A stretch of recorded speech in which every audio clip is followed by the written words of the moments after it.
Stay Away From Me. That's the big one from the Sylvers. Welcome to the show, fellas. Thank you. How you doing? All right. We're talking right now with Leon and James. That's correct, isn't it? Yes. Right. How many members are there in the Sylvers? Well, there's 6 members in the Sylvers group.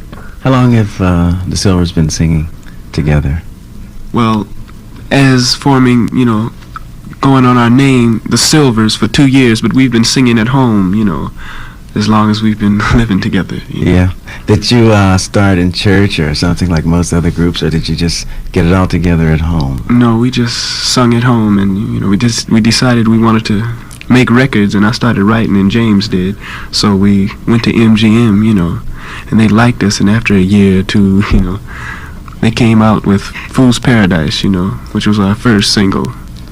James, you've been talking about a home. Where is home? Oh yeah, home is Los Angeles, California. Everybody was born there. No, everybody wasn't born there, but we live there now. Uh-huh. Yeah, let's say Leon was born in South Bend, Indiana, and Ricky, he was born in Los Angeles. Mm-hmm. But the other 4 of us were born in Memphis, Tennessee. You have a fantastic looking family. The group is just dynamite. Thank you. And everybody loves the group. And I can see nothing but superstardom for the Sylvers for your entire career. And I imagine your first hit must have been quite a thrill for you, huh? Yes, it was. What was your first hit? Well, Fool's Paradise was our first, What was the first big one? Well, Wish That I Could Talk to You was much bigger than Okay, Fool's how would you Paradise. categorize Misdemeanor?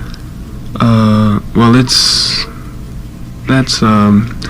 it's almost gold, but not yet. I'll tell you, the requests that were coming into the radio station kind of gave me the impression that it had sold 1 million. I'll tell you what let's do. Let's take a slight pause right here and listen to some more Sylvers music. Of the Sylvers. And right now we're speaking with Leon and James of this fantastic group. And we understand the group has been together professionally for about 2 years. Does the group travel with your parents? Yes. And what happens as far as your schooling is concerned? Yes, well, Evan and Ricky, they're still in school. And when we travel, they take corresponding courses if it's not too far. But, yes, like, if far places, well, then they'll take a tutor. Mm-hmm. Yeah, where's some of the places you traveled? Yeah, we've traveled to overseas, Japan, and twice. And we've been to Dallas, we've been to Washington, New York, and and you loved New York, let me tell you. I'm surprised you've been to Japan already. Wow, Yeah. that had to be quite a thrill for you. it was alright, it was nice. Have you ever had an opportunity yet to travel to any of the West Indian countries? Not yet. But your records are big down there.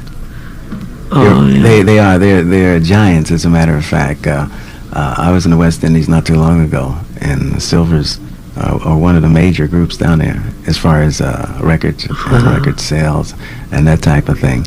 So I guess you can be looking forward to going down there sometime. Yeah, I am, yeah. Fellas, we're going to break away for a word from the U.S. Army Reserve. From the Sylvers. We're speaking with Leon and James of this fantastic group, and I was just looking at the album Sylvers 2. How many of the tunes in the album that you fellas write? Well, I wrote, I believe 8. Well, that just about covers the whole thing. Yes, there's 11 on the. There's 11 on the whole album. 10 rather. Let It Be Me and Yesterday were the only tunes I didn't write. Mm-hmm. What about did both of you put it together to write it, or is it a situation where you'll come up with some ideas on your own? And Yes, well, yeah, Leon, he wrote all those 8 tunes, on his own. Mm-hmm. Yeah. This is really fabulous talking to you guys. I guess the vibrations must come back at you that the Sylvers is love. Oh, I know the question I want to ask. How's your relationship with the Jackson 5? Since you both live out there now, they live on the West Coast too, so I imagine you know each other, huh? Yeah, they're very friendly, and we get along nice, There's no Some cool feeling. people, There's no feelings of like we're gonna outdo them, man. The next time. That type of thing. At first, like when we were told, we got back from Japan, see, and like a friend of mine told me that they saw the Jackson 5 in London Bridge's pant shop in L.A. And they said that they were supposed to, we were supposed to come over to their house, and we didn't know that, see, because we just got back from Japan. And then our manager said that they said up they wanted to play some basketball with us, And so, like we went over, but they had canceled it. They told them, the Jackson 5, that we had canceled it, but nobody got to us yet. And we went over there thinking, it was still on, but we all, got together. It was fun. A game like that, I guess you can't advertise because you'd have the whole world out there to see it. Basketball game between the Jackson 5 and the Sylvers. That's got to be something else. Fellas, we're going to break away right now for a word from the U.S. Army Reserve, and we'll be right back, okay? All right. The Sylvers.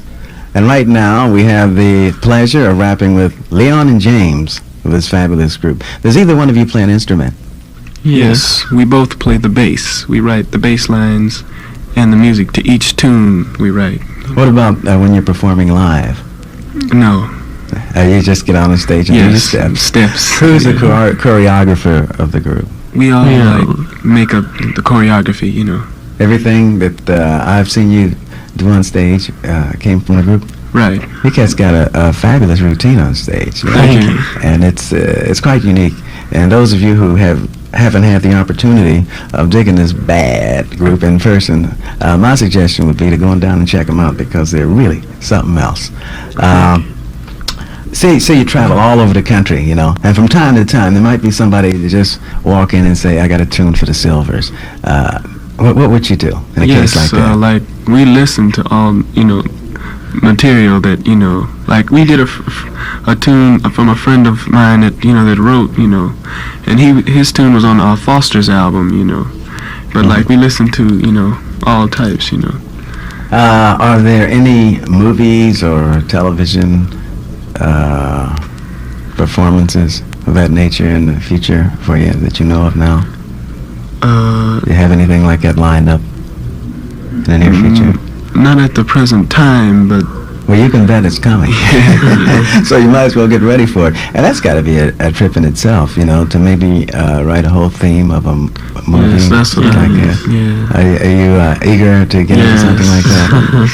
Yes, me and James are, just working on different things and checking out, different movies, just to get an idea of, because I like to work ahead, before the time comes, because that's my goal now. I would like to write a movie score or what have you, and like we already have around 100 or 200 tunes, That you've written yourself? Yes, Wow, you don't have to write anymore. Right? That many tunes sitting on the shelf. Fellas, we're going to break away for a word from the U.S. Army Reserve.